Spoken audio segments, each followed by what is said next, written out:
Hello, everyone. Welcome. Today is Tuesday, October 25th, 2022. I am Solid Blue Sister, and this is My Turn to Talk. And I hope everyone is having a wonderful day today.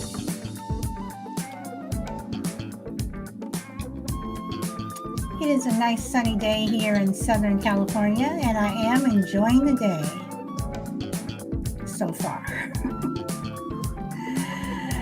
Okay, let's see. Hey, Frankie, welcome. Number one today. Shelby, welcome. Welcome. Glad to see all of you, or you too. We'll say all when more people pop in.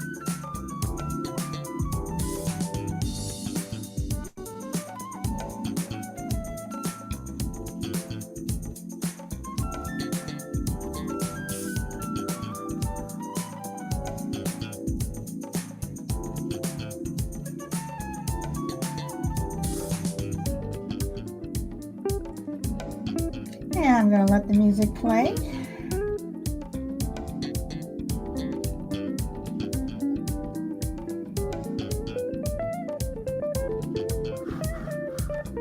Let's see. And anyone over on any other streaming service? Twitter, YouTube, Twitch, Facebook, YouTube, Spotify, wherever. Welcome.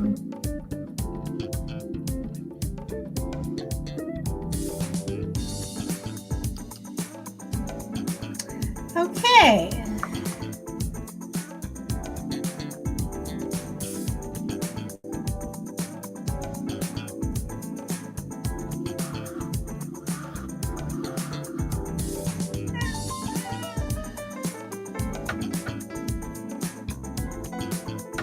Just going to groove to music a little bit, letting more people pop in.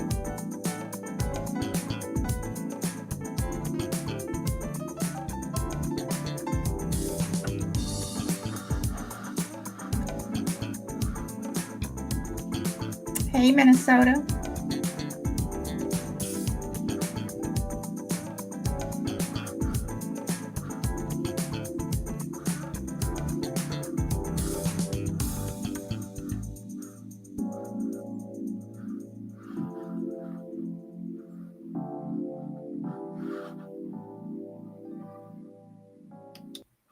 Okay, so I did let the music play all the way because I have another outgoing song that I'm going to play. So, all right. So today I want to talk about couples and finances. This was actually a requested topic.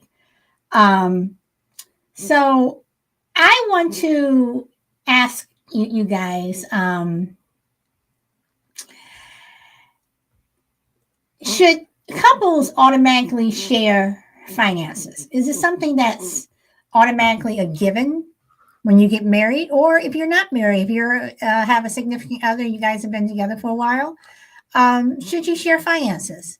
Is it okay to have separate finances? Is it okay to have your own separate accounts and then you have one together?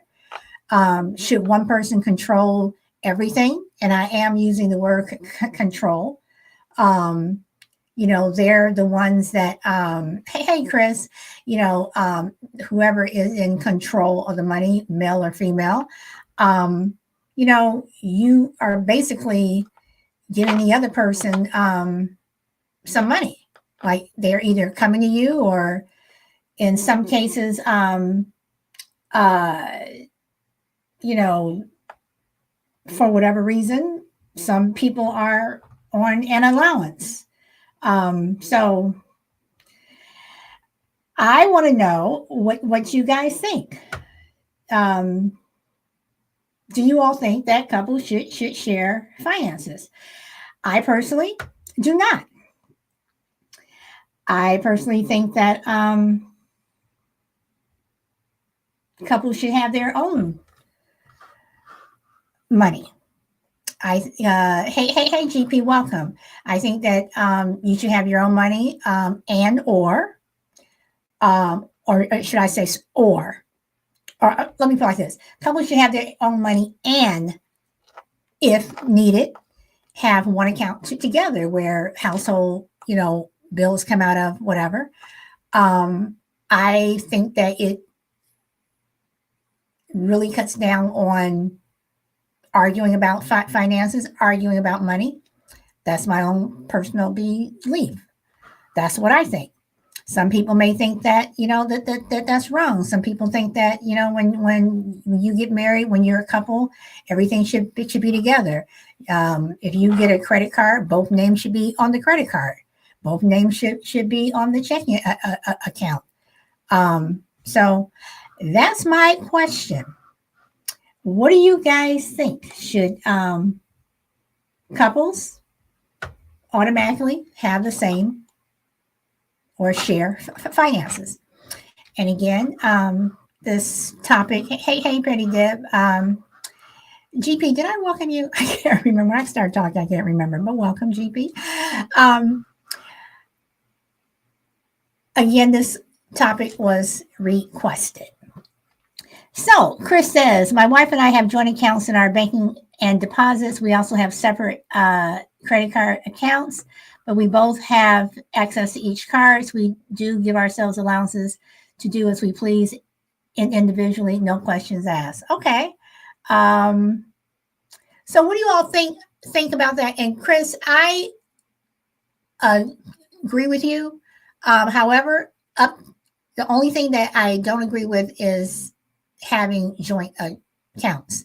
I think it's okay to have one joint account together, but I am strongly in the belief that couples should have separate accounts. And I know that some people say, well, that's wrong. And, what are you hiding? Whatever. Not hiding anything. I have my own money.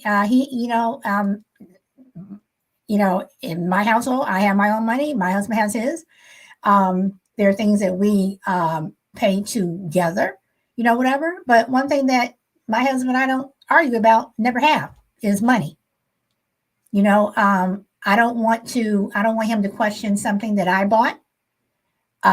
He doesn't question.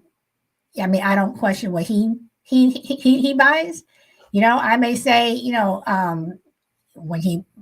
when I came home, there was a huge big screen TV sitting in the house.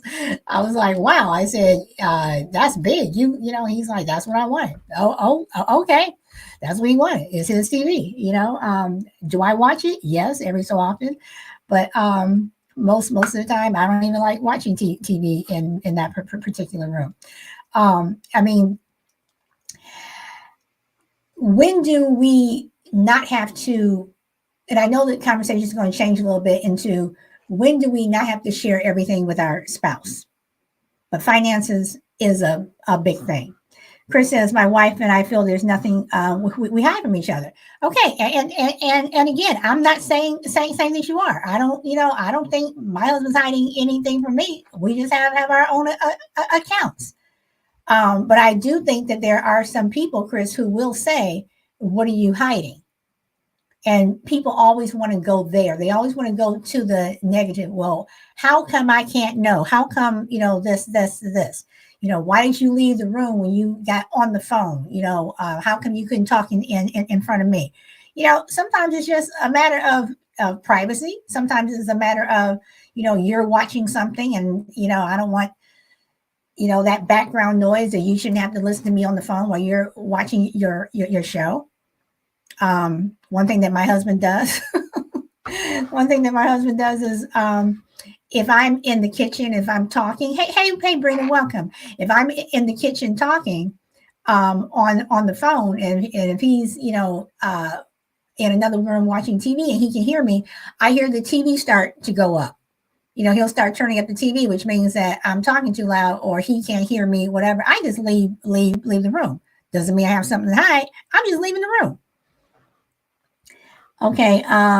And Chris says it's definitely a large cause of arguments in households today. Yes, it is. Yes, it is. And it's an easy default. GB says all decisions should be split down the middle, 70-30. Okay, GB, who gets the 70, who gets the 30? So, okay, so Shelby's here. Hey, girl, what would you like to say today? Hello, everybody. Our situation is different. I used to work, but we still had everything together. I don't work so it's kind of weird how everything works. He pays all the bills, um, and gets groceries, whatnot. Um, and you're gonna think you're so 40s. I get an allowance, and the allowance, when I say allowance, it is to pay like Apple Music, and if I want something from Amazon, I'm able to get that. Um, so that's what how we do things, and I don't have to tell him if it's something from Amazon. I don't have to tell him what it is. That's something that I divulge to him. Okay. All right. And he, So, but he doesn't ask me, it's not, he doesn't ask me. He just wants to know how much it is. okay. All right. Shelby, I'm going to come back to you. As I just want to read this comment from Chris. Chris says, my wife and I have only known each other for relationships as a couple. We have not experienced partner, and we have not experienced partners that money was not an argument. Okay. All right. So, Shelby, in terms of your allowance, is this something that both of you guys decide on how much money he was going to give you every week or however you guys do it? Or did he decide, well, I think that you need this amount of money or you don't need, or? Oh no, he doesn't. He no, it's agreed amount, and sometimes I don't even. He may give it to me, and I don't use it. So like the next week, I may pay a bill with it. Okay. Okay. All right. Okay. And see if it's in a situation where it's working for you, fine. Um, um, but for just again, for me personally, I think that couples should have their own money and they should have money together. Now, if you're in a situation where one person works and the other one doesn't, then yes, it does make things different. Things, unless you have another gig part time or whatever, you are basically reliant on that other person for money. But do you think that is something that should be automatic? Do you think that when you get married, you automatically have to join your accounts? And I'm going to throw a little caveat in here. I'm going to throw a little twist. Let's say one person makes substantially more money than the other. Coming into the relationship, when you first met this person was making a shitload of money. Okay. And you weren't. You were just making, hey, Woody, welcome. Papa girl, welcome. You all were just making, average, whatever. But this person, maybe they own their own company, or maybe they were even they were well off in terms of wealthy. You weren't. Okay, be it the male or the female. Crispa, what welcome. Do you believe that money should automatically be um, all of a sudden that money is my money? Should your bank account automatically be merged with mine? Um, can I add one more thing to the last question before we Sure. move on? Now when I did work, I did pay my own car payment, Okay. and that was all. But now to moving on to this question. Um, if they're married, I think they should combine their monies together. If they're unmarried, no. Um, if uh, if one has more substantial money than the other, um, most of the time they sign a prenup. I think, but I don't think that it should matter regardless if one makes more money than the other. Um, I really think that I still stand that they should combine their money and combine the bills together and um, go from there. Okay, I'm glad you brought up the prenup thing, but I want to read what Chris says. And Crazy Lady, welcome. We also each find an account for large expenses for household or vacation we can pull from whenever we want, in addition to our individual allowances. Okay, and then Chris continued to say, basically, we put everything on one large credit card for all expenses each month and transfer from our other accounts at the end of the month, and we both have access. Okay, Brina says, I do think there should be a shared account for main expenses. I also think people should have individual accounts. Okay, Minnesota, you said no. Yes, I'm asking you about should you automatically get the money if one person has more money? She says no. And Ross says, only Crazy Lady says, Ross doesn't know how much money he has. Okay, Chris says, isn't a prenup a sign of insecurity? And Crazy Lady says, my dad had a household account and savings account for whomever he was with. Okay, so let's talk about the prenup. Chris says, kind of like a marriage, but okay. So, all right, let's talk about this prenup. I am 100% for prenups. Okay. Again, if you are coming into a relationship or marriage where one person is substantially financially secure than the other, be it they come from a family that has $1 billion and were just, waiting tables or worked in retail or wherever. Even if that person didn't have that much money, but they had a substantial amount of money. I definitely think that a prenup is needed, because to me, you're not just protecting yourself, but under that company could be other siblings, could be other people, whatever. And let's say if we got divorced 2 years later, I'm sorry, I have a problem with giving you half of what I have. And Chris, I understand what you're saying, kind of like it's a marriage, but then that comes to the same thing where whether you sign a prenup or not, should you automatically put money together? Shouldn't you still have your own funds? So is that still kind of like a marriage? But I mean, does a foundation of marriage rest on you guys putting your money together? And Brina says prenups are so unromantic and so unsexy.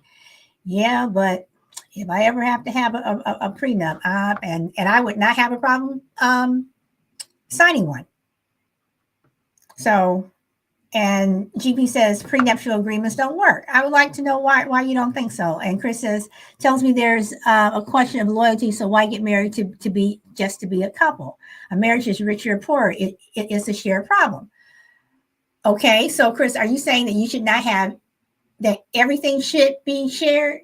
Money, everything. Everything. Rena says, if it's like planning your funeral, but for the end of a relationship instead. If you decide for marriage, I believe yes. Okay. All right. So Shelby, you want to jump in here and agree, push back, say something or whatever? Anybody else want to pop on? I think prenups not only protects the wealthy, and I agree that it protects. Sometimes a prenup is, with two wealthy people. Mm-hmm. Mm-hmm. It it protects both parties.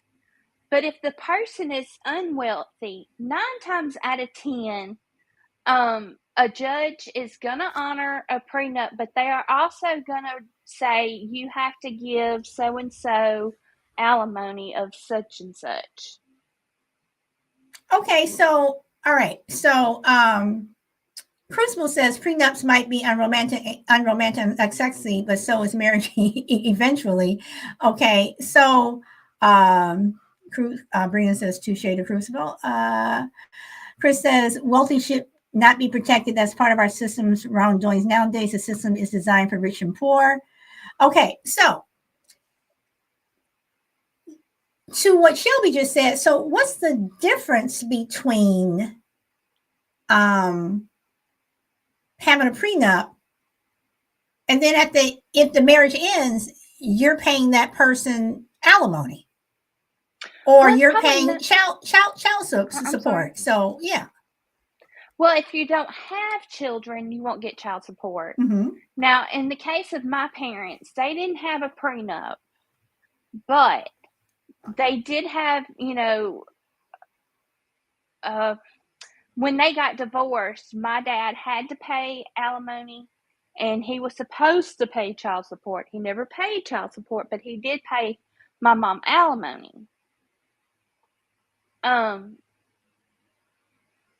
In certain situations, yes, I guess you would have child support if there were children involved. But I don't think, if there's not children involved, and it's probably not, I wouldn't say it's a huge amount,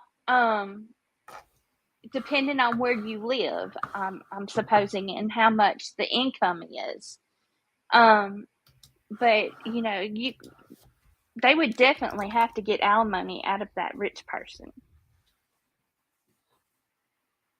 Okay, so I have a couple of questions based on what you said and based on, hold on, crazy lady, I miss you there. Hold on, let me grab her. And I don't think I answered your question. That's okay. I'm reading some of these chats here. So, Chris says wealthy should not be protected as part of our system's wrongdoing nowadays. The system is designed for rich and poor. Okay, and then Chris also says, I don't believe in divorce unless extreme circumstances. I would like to know what you consider extreme. And Chris says, I would say marriage should be not taken lightly or to be the cool kids and normalize it. Okay, I agree with that. And GP to Chris says, goes who files for divorce 80-90% of the time. Okay, so you guys are saying a lot here. So when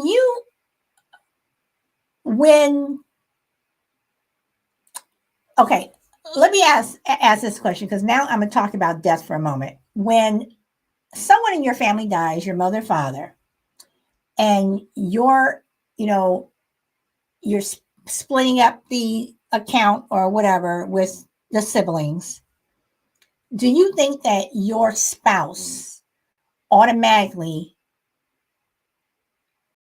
should be entitled to your parents' money? No. But you're married. You should share things equally. I'm not saying that to you. I'm just saying from what I've heard from in the chat. But so I'm just throwing that out there. But you're married. You should share things equally. So your parents died. They left you $50,000. Should that $50,000, should you open up an account and you keep that $50,000, or should you share that $50,000 with your husband? No, I would put that in a trust for my children. Okay. Let's say you didn't have kids, or let's say that you just didn't want to do that. Let's say for whatever reason you wanted that $50,000 because you wanted to go off and go and travel the world, whatever. Well, then, of course, he would go with me. Okay, but I guess what I'm saying is there an assumption that your spouse is entitled to that money just because you're married? And if so, what's the difference between you bringing money into the marriage and not sharing it, and you inheriting money and not sharing it?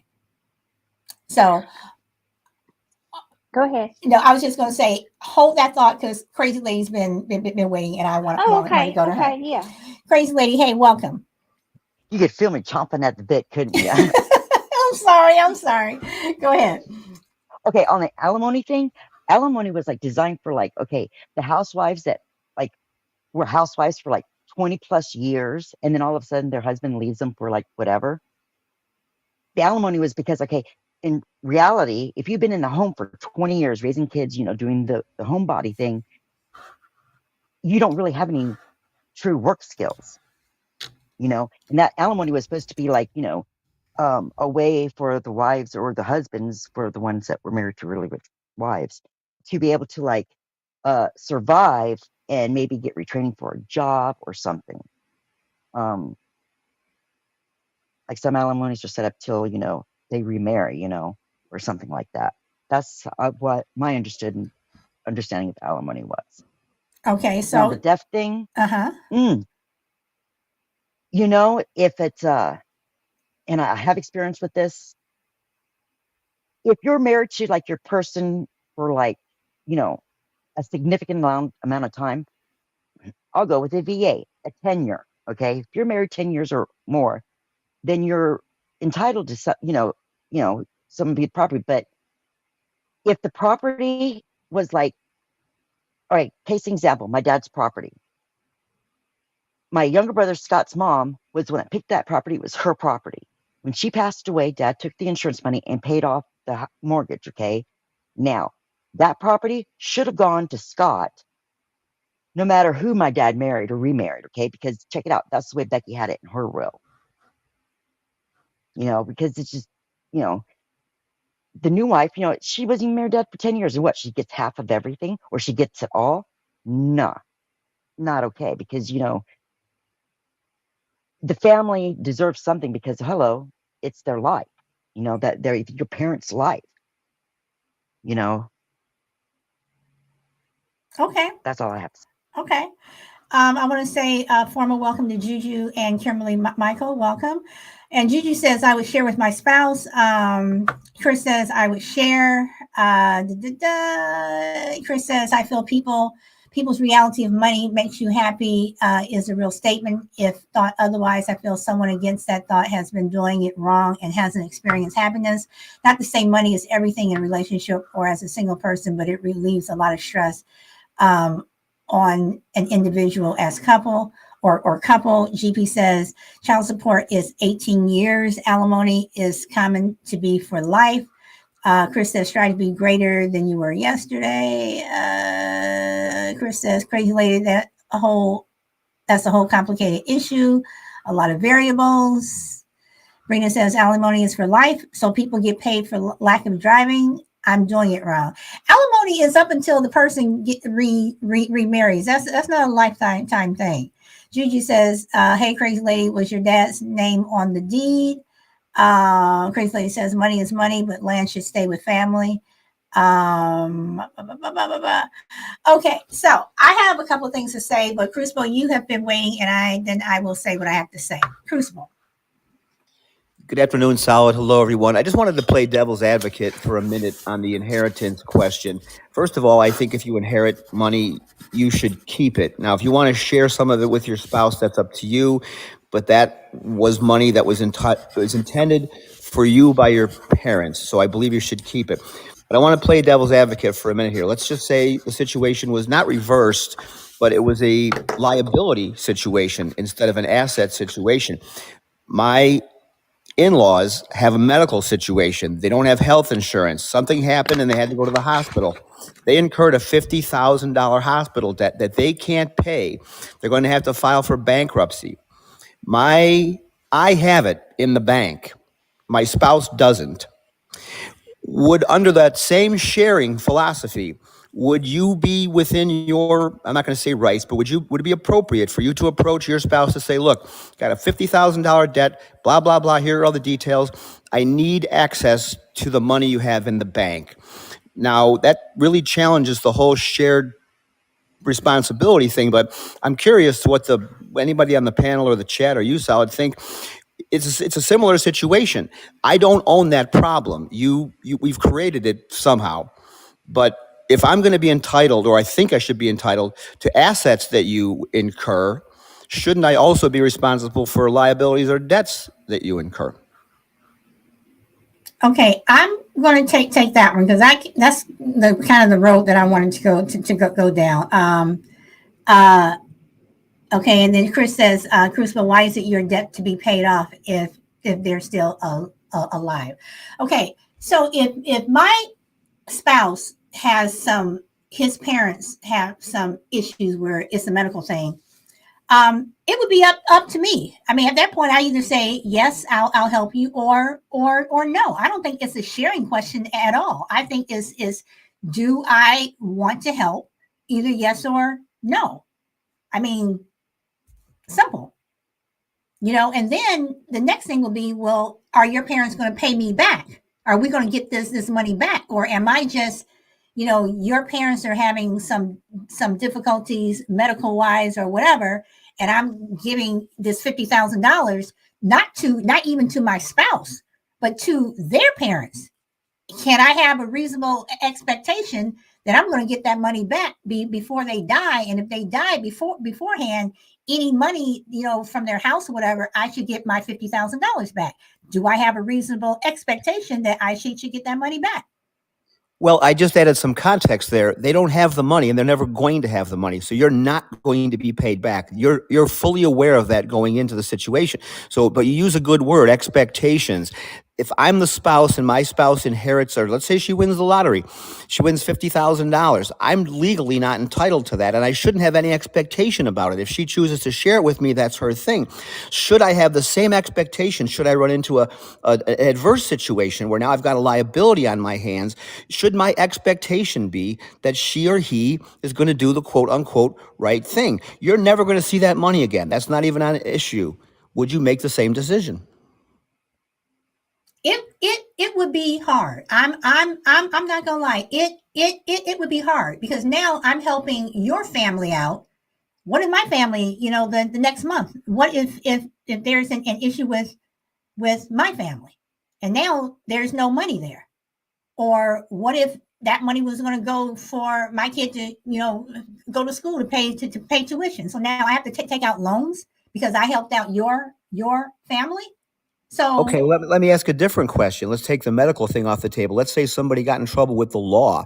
They needed to hire an attorney, or they were going to go to jail, or they needed bail money or something like that. Would that be a similar situation where I could just let the person sit in jail or go to prison or do whatever because I have the money, but it's not my problem? I mean, I don't want to just restrict it to medical stuff. Whatever the problem happens to be, should the other spouse have an expectation that if you have it, you will provide it? No, I don't.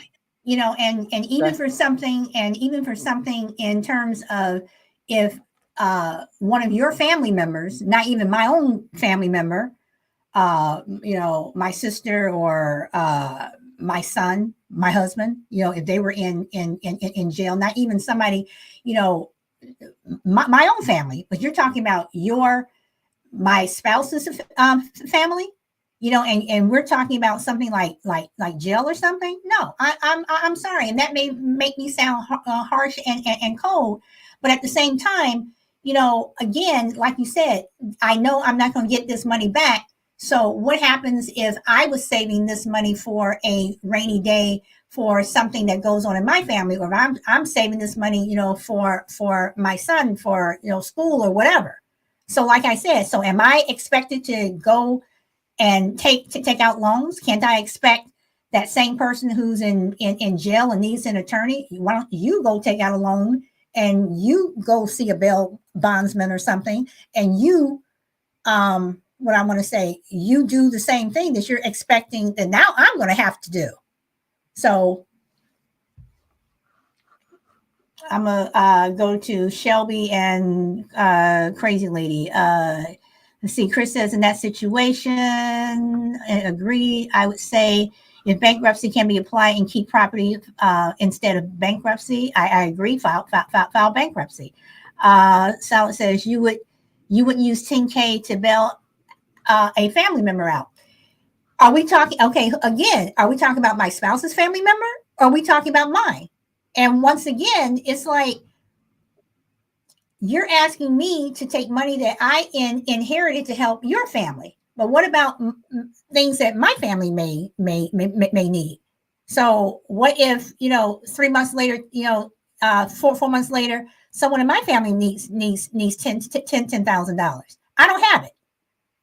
Or they need $50,000. I don't have it. So can't I say you go to a bail bondsman and get that $10,000? Pay the see, Chris says pay the 10,000 direct without a bail bondsman and make sure they show up. And that's not not even making sure they show up. You still so won't lose a dime. But why do I have to make sure that they show up? Is your family member? You make sure they show up. So then, if you go to a bail bondsman, you make sure they show up. Then you won't lose any money, right?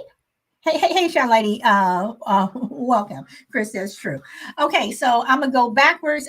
Shelby, Yes. you wanted to say something. I do. Okay. My biggest dilemma in this is, if you're married, I think family is family, no matter what. Even though I have a sister-in-law that I hate to the end of time, and she came to us and she said that she needed money for surgery. If we had it, we would give it to her. I mean, and this is to the point, my husband does not even like her. So, it goes both ways. But if we had it, we would absolutely give it to her. Our situation, his dad died a few years ago. His mother has recently married. They have a home just right up the hill from us. They, about 2-3 months ago, they decided there's nothing in her husband's name around here. We have a lot of land around here, and there is nothing in his name around here. And he wasn't throwing a fit or anything. He just felt left out. So they went together because she had an acre in her name. So they went together and put it in both of their names, to not only to protect him, but to protect us also. So if something was to happen to her, God forbid, we could not per se kick him out, which we wouldn't do that. He has done wonders for her and us. But we could not legally say, hey, you've got to go if she was to pass. So with that said, I don't think, like I said, family is family. You're going to help your family regardless, once you're married, regardless of the situation. To me, if you love your spouse, in my opinion, not that I'm saying you don't love your spouse. No, that's hey, I don't that's cool. That's cool.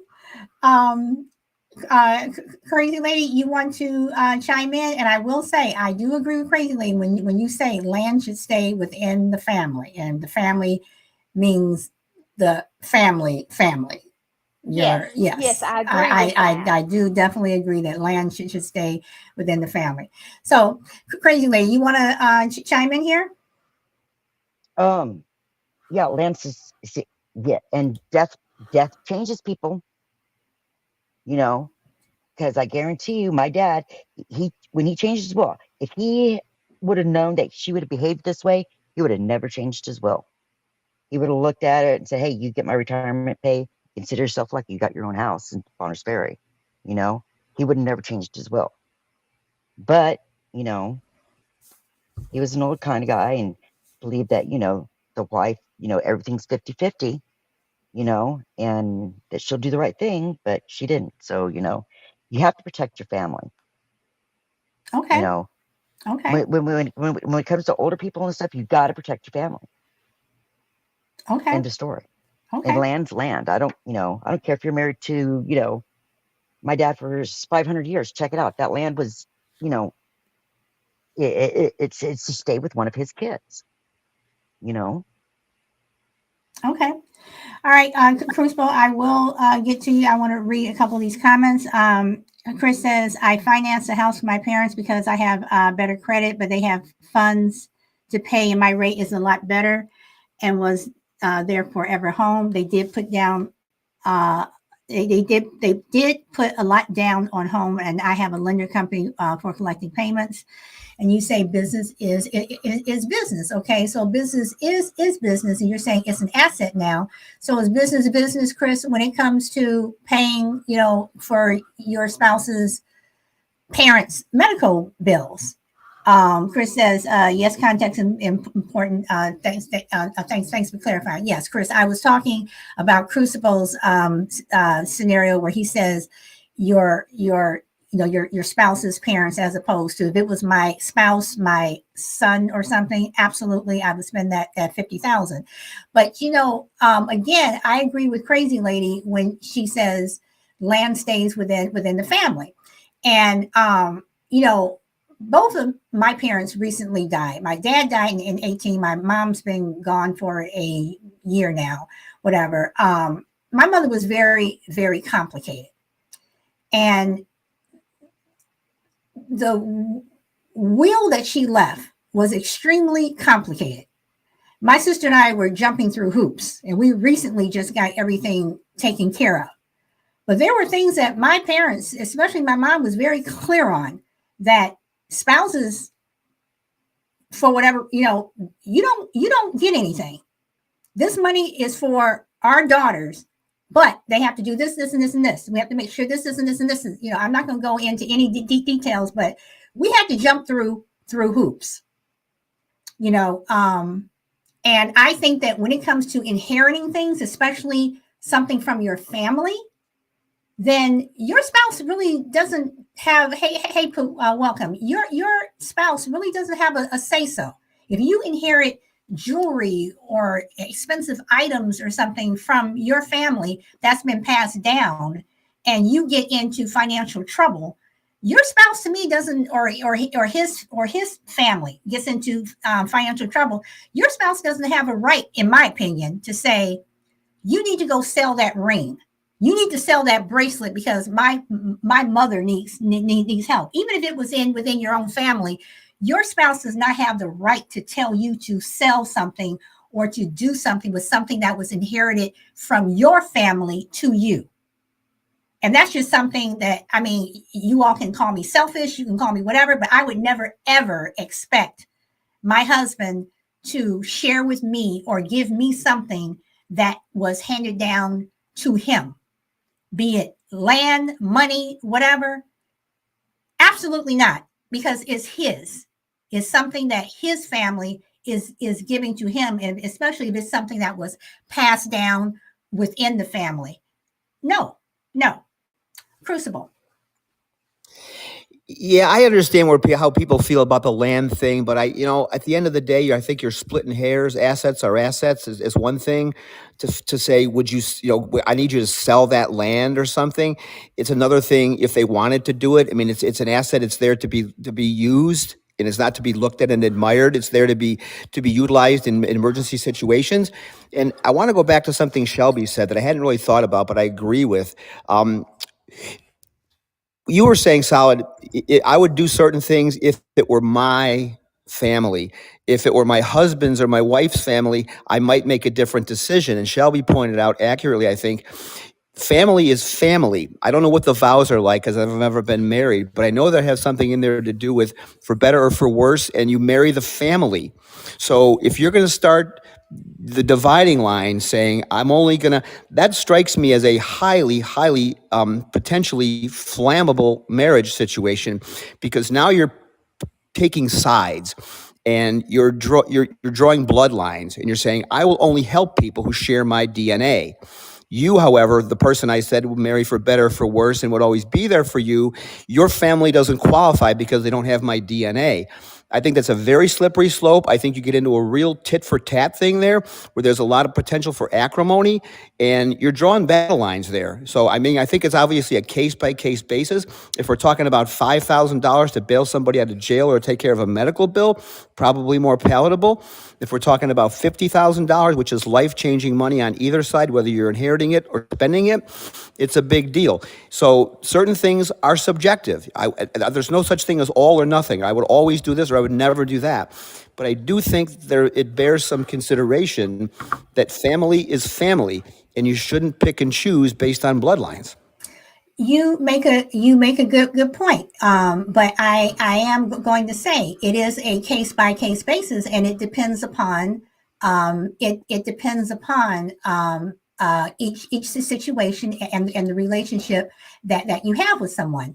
And I am going to say this. I also started. I don't know if you were hearing that when I started. Is my husband and I, we don't share funds. We have funds that we put together to pay certain things, whatever. But we have our own money. We do not argue about money at all. We just don't, because it's not necessary. We just don't. My parents, they never argued about money. They had their separate accounts. They had an account two together, and both my husband's parents and my parents both told us before we got married, have separate accounts. It will, in the end, it will do you good. Have separate accounts. So that's the background that I, grew up with. So I understand what you're saying, that family is family, but for richer, for poor, it wasn't that I'm marrying the family. I'm not marrying your mother, your father, your sister, your brother. I'm marrying this particular person. And if I have to marry a lot of the baggage that comes along with it, and yes, I am going to say baggage, because we all have members in our family who is like, oh my God, here they come again, whatever.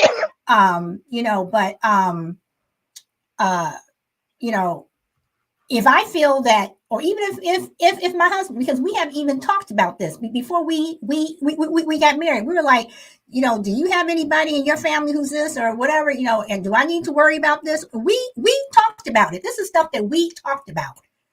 So, so Crucible, I understand what you're saying, but I also think that it's a little not naive to think that if you marry someone, and understanding what Shelby said, that their family is family up to a point, because then your family starts getting into your business, not just your finances, but they just start to get into your business like we were talking about before, and it becomes a problem. So you guys hold on for a minute. Shy Lady popped in, so I'm gonna let her say something. Shy Lady, welcome. Hey, welcome. I just wanted to throw something out to the panel. I have a situation in my own family, not my immediate family, but one of my father's brothers, my uncle. So he's in his 80s now, and he has a will. And I just want to ask, now he married a woman who had a child before he met her. And I know for a fact that he's left his son something, but he has not left this daughter from another marriage anything. And I don't know much about. I didn't even know that his ex had a child, because I've never heard of it until he had mentioned to me a while back. But I want to ask the panel: do you feel that? And like I said, I don't know a relationship. I don't think he has anything to do with the stepdaughter or whatever. I think she's at least 10 years older than his son, because I think when he met the woman, the girl was about maybe 10 or 12 years old. She was a lot older. And I'm just asking the panel, do you think that this person has a right to be in the will if she's not his biological child? That's just something throwing that out there, because like I said, I know for a fact that he didn't even consider her at all. Okay, I want to go to Shelby first and then Crazy Lady, because both of them want to talk. So If he did not adopt her, she has no right to anything, in my opinion. But even if he did adopt her, if he's not named in the will, then you don't get anything, right? Right, right. If they didn't have any kind of relationship at all, if she didn't live with them, visit or anything with them, period, she has no right. Okay, I asked the question because I know Crucible was saying family's family, and I guess you can consider her family by law, but biologically she's not. And as far as I know, she's never lived with her mom and my uncle.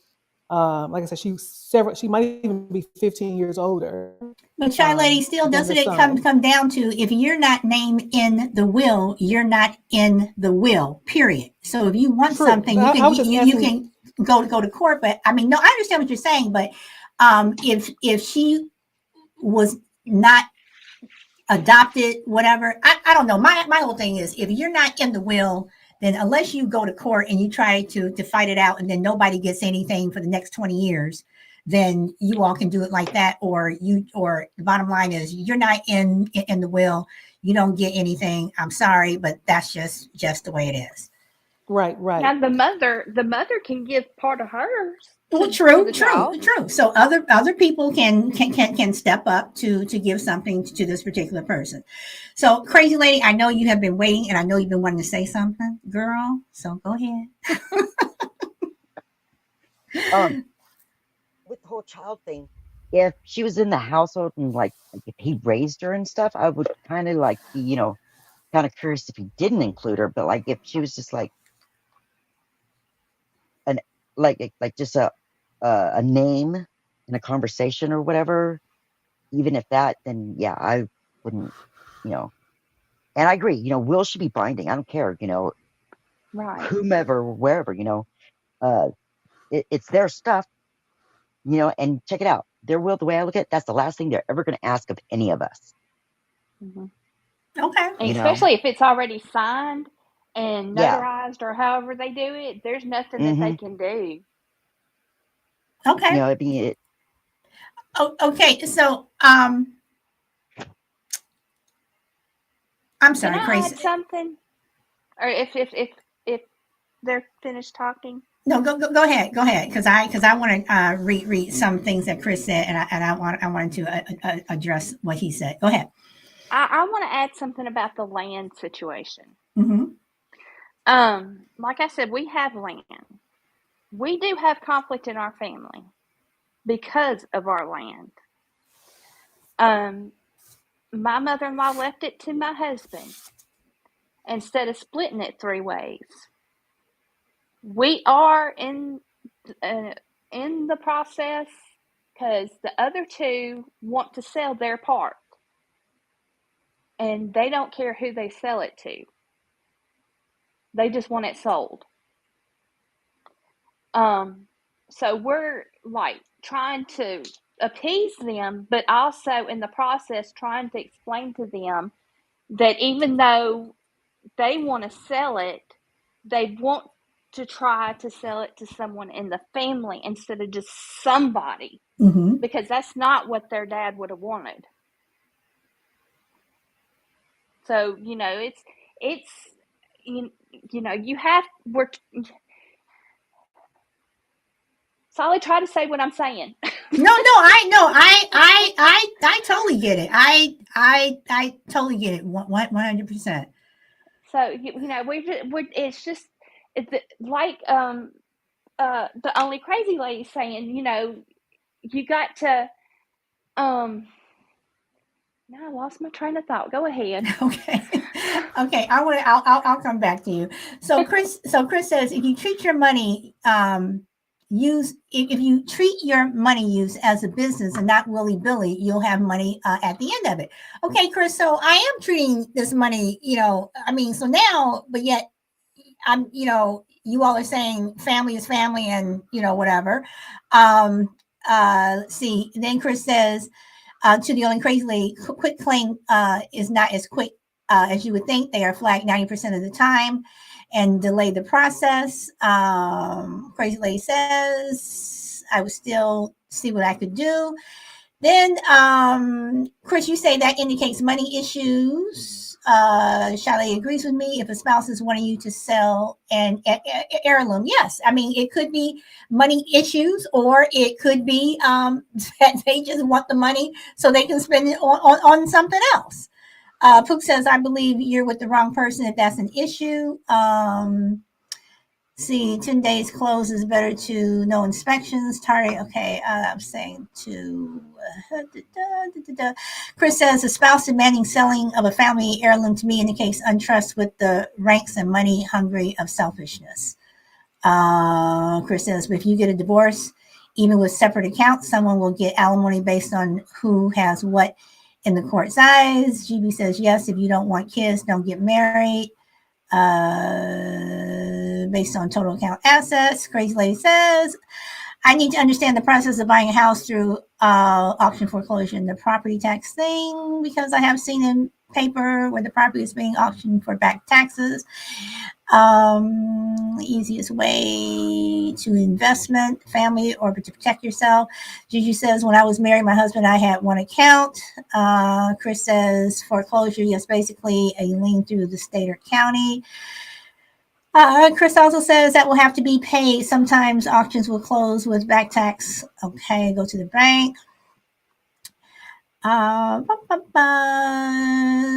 See, Chris says this is such a great convo. It is a great conversation. Crucible says if you're in the will, you are entitled to something. You don't have to be related. That's very true. Chris says promoted your show the other day. Thank you, Chris. Thank you very much. Minnesota says conversation. I'm assuming you mean is so good. Shale says, no, he didn't raise her. I'm in trouble. Pook says, tragic circumstances. Everyone feels owed. To Shelby from Chris, trust fund is better. Option declared in the will. Sell the land, head to the nearest casino, GB says, and go in all red on the roulette table. I had to hire someone to deal with legal sides. Okay. So, I mean, when people die, unless that person has had, the person who left everything has a very specific will in terms of what they want done with their money or whatever, then it's like a free for all. Everybody starts coming out of the woodwork that you have not seen for years. Everybody wants something of this or something of that. And I will say that when Prince died, and he, which surprised me, passed away without a will, I have to give credit to his family members. I think the court even gave credit to them too. It's like he had some half brothers and half sisters. They all said, we're not going to fight. We're going to split everything equally. I think it was like five of them, and each of them all walked away with a piece of $300 million, and they agreed to leave his house, which I think they're turning into a museum or something, but they all still have a piece of that, but again, I come back around, making the trip back around to my original question is all this conversation that we've all had. We've all talked about what we would not do. Y'all have heard what I definitely wouldn't do, whatever. Is it reasonable that when spouses get married, they should share their money? And throw in what Crucible said, and, about family is family. What Shelby said, family is family, for better or for worse, whatever. So instead of marrying that one person, to me, it just sounds like you've married the entire clan.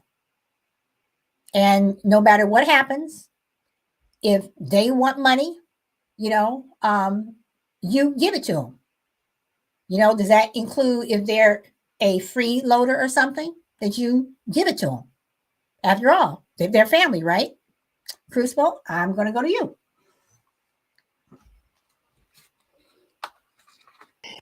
Yeah, I think what it boils down to is, as Brina said in the chat, prenups are unsexy and they're unromantic, but life and marriage and a lot of things are unsexy and unromantic, and sometimes you have to you have to look at things in the cold hard light of day. It's not romantic at all, but it's part of life. So I think, like anything in life, and particularly with marriage and spouses and kids, communication is the key. Are you on the same page philosophically, ethically? Do you agree in terms of your values? You don't have to have individual discussions about what if this thing happened to my, and get into all kinds of details about specific. You can just talk generally speaking about how you feel about those kinds of things. And if you're getting red flags, obviously you need to rethink that. But it's simple communication. You're not always going to agree. Everything is kind of a case by case basis, but you can get a good general sense of what somebody's about and whether you're going to bang heads on that stuff just by maybe putting out some for instances and see how they respond. Okay. Chris says, at their most basic, trust can be grouped into two broad categories: living trust and testamentary trust. A living trust is created by an individual during his or her lifetime. The grantor transfers property to a trust that is managed for the most beneficiary by a trustee. Cook says equitable contribution. Okay, Chris, context of family director Broad. Frankie, thank you very much for the gift, and everyone, thank you for liking the show. And DMAC, welcome. I didn't see you pop in. Welcome, guys.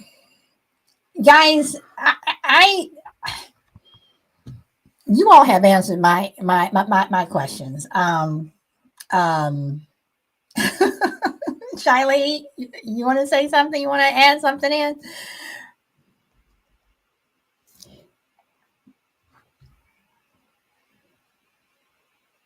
Shy Lady there? Okay, she's probably driving or shopping. Okay. Oh, wait. Would you call me? Yes, I want to know. Did you want to add something or? Oh no, good show as always. That's all I want to say. Okay, thank you for showing up. Thank you, Crazy Lady. Yes, ma'am. Do you have anything you want to add? No, I think I said it all. Okay. Crucible, you want to add anything else? Yeah, just real quick. It was a really, really interesting conversation. And I think it's always interesting when you get this confluence or convergence of expectations, obligations, responsibilities. And even though I just said I'm kind of talking out of both sides of my mouth here, I even said, you can talk broadly and generally and in the abstract about how certain things would be handled. You can have this conversation before you get married. But once the rubber meets the road and context gets applied, and now we're really having to live this situation, I could see why at one point I might have said to my future spouse, if this situation arises, you can count on me to step in. And maybe 10 years later, that situation does arise. And now I'm on record as saying I will step in. Maybe my circumstances have changed. Maybe I was just talking out my you-know-what at the time. Maybe I don't really feel that way. And so now I'm having to make a decision based on my previous statements. But I think it's always interesting to see how people handle that combination of expectations, obligations, and responsibilities, because they're not always the same thing, and everybody sees them the same way. So, but anyway, it was really a very interesting conversation, Solid. Thanks for having me. You're welcome. And Chris says, yes, context is very important on what ifs. Shy Lady says, everyone have a great day. You too, Shy Lady. Shelby. And Brina says, such a good topic. I just, what about the instant? Well, no, I'm not going to say that as what if. There's an instance. My dad remarried and he has another child. So in that situation, his wife is going to get a part of mine and my sister's inheritance. So just think about that, and that's going to be a discussion for our next show. Just put it like that, Sally. Well, but but if it's your father's money, mm-hmm. then would you expect your brother or sister, your brother, or no, I'm thinking about the other child that would be your half brother, half sister. Wouldn't you Wait, I'm sorry. When he got married, did he have another child with this woman, or He had is another child with his wife. okay? So that means that half brother or sister is also going to inherit, right? Yes. Okay, and if the stepmother lives, then she will inherit. Right, but it's going to come out of my sister's and I's inheritance instead of his child. Because he has a whole separate thing for her. Okay, in the state that you live in, is it where spouse trumps the spouse Child. the spouse trumps the child? Yes. So We unless can contest it if we want to, but we've agreed that, it's one of those situations, if he was on fire, we wouldn't spit on him type thing. So we're like, whatever we get's fine. If we get anything, if we get nothing, that's fine. So I just wanted to throw that out there, that could be that instance too. But but the bottom line comes in where unless he welcome Damien, welcome Ralph, and welcome Grit. The bottom line is unless the person who is writing the will or leaving whatever, unless they specifically leave someone out or include someone, and especially if you're in a state where especially if it's in a state, if the person passes away, whatever, in a state where the spouse gets everything, and then you're relying on the spouse, whatever, to give you something, mm-hmm. you really have nothing to say, because Right. My parents lived in Chicago, and I will share this. When my father passed away, basically everything went to my mother. But my father had a will where he said that when I pass away, his two daughters automatically get this, this, and this, and this. Something that my mother could not say anything about. Had he not have done that, we wouldn't have gotten that. It would have gone to my mother, and we would have had to wait until she passed away to get everything else. But because he was very clear. He was very clear about two particular things, and my sister and I got them. So you're really at the mercy of, number one, of the person who is writing the will, and if they're married. And just from what my father did, I have a living will, and I'm going to turn it into a trust. But I have very clear things of when I'm leaving my son, and what his wife, whoever he decides to marry, cannot get. That her family cannot get. I'm being very clear.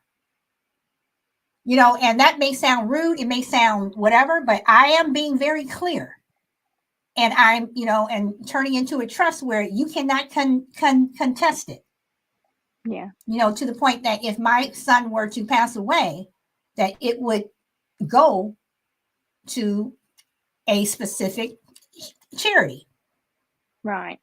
So I'm being very clear. So, when you talk about couples and finances and things like that, and there's a lot that comes with it, especially when you have family that's hanging around that may be chomping at the bit, whatever. And usually it's people that you haven't seen or spoken to for years. And all of a sudden, like we all know, they pop up, and all of a sudden, and I'm telling you, when my mother passed away, some family members came out and they were like, oh, well, whatever. And my sister and I were like, nope.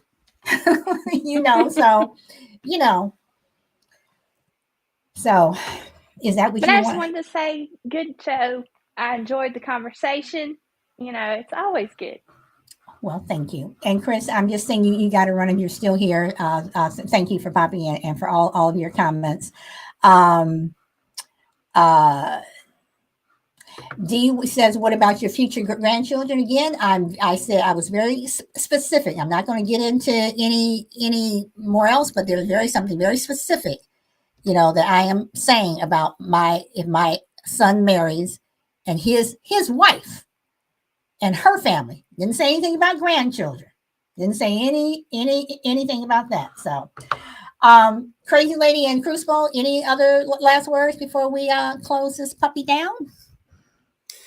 No, this show always makes me think in a good way. So I appreciate the mental stimulation. It was a good show.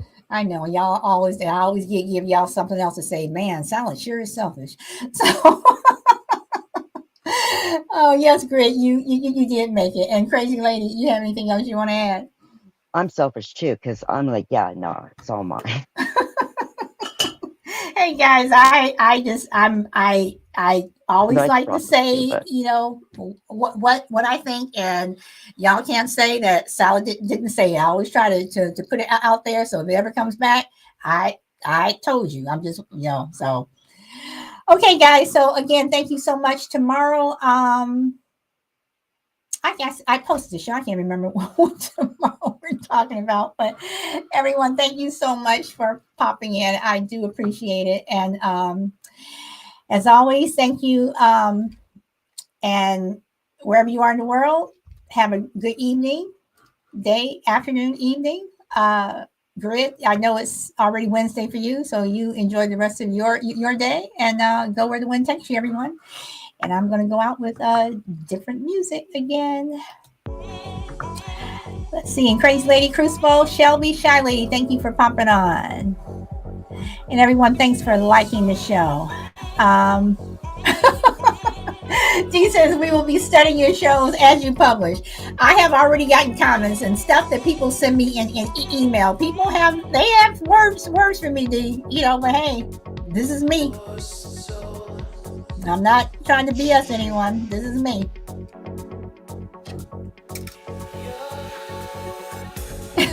Juju says chapter 2. Well, this was a requested show. Requested show, so I did do the show.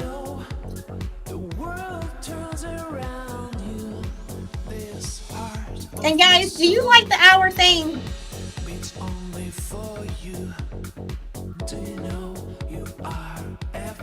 Shelby says, I like the music. And Juju says, yeah. So Linda, thank you for popping in. Oh, Linda's gone, but thank you. Minnesota, Shelby, Frankie, Power Girl, Shy Lady, Brina. Thank you all. GP, Chris, Ralph William, thank you. D-Mac, I know I'm forgetting somebody. Pook, thank you, Pook.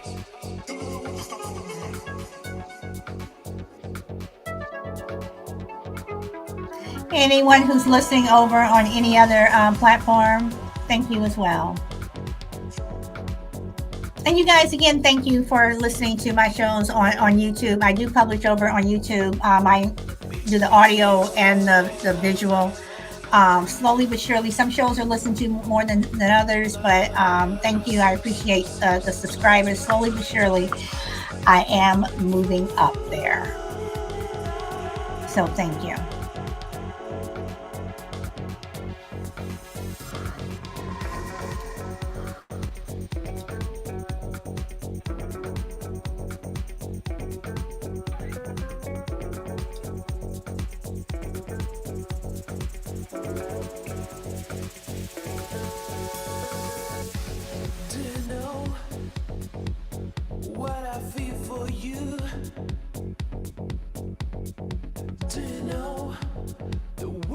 Okay, Dee says, an hour seems rushed sometimes. But you do what you got to do for you.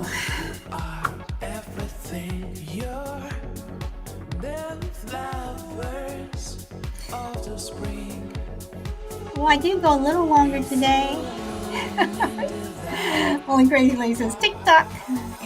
And agree with Dee. Okay.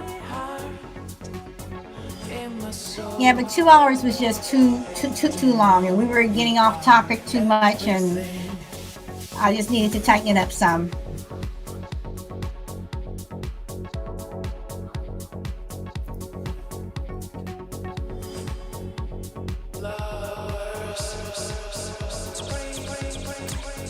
And I also have a business that I run, so I also have to deal with that too.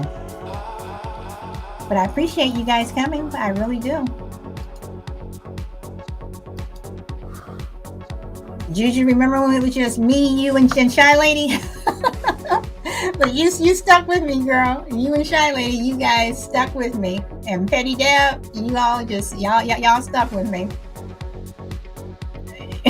Yeah, good Lord. Oh, Dee says you are producer, director, showrunner, business owner, and a mommy. Oh, Juju, but you guys were there. This is before I came over to Podbean, y'all. But I stuck it out, and that was it. So those were the days. All right, you guys, enjoy the rest of your day. I appreciate you so much.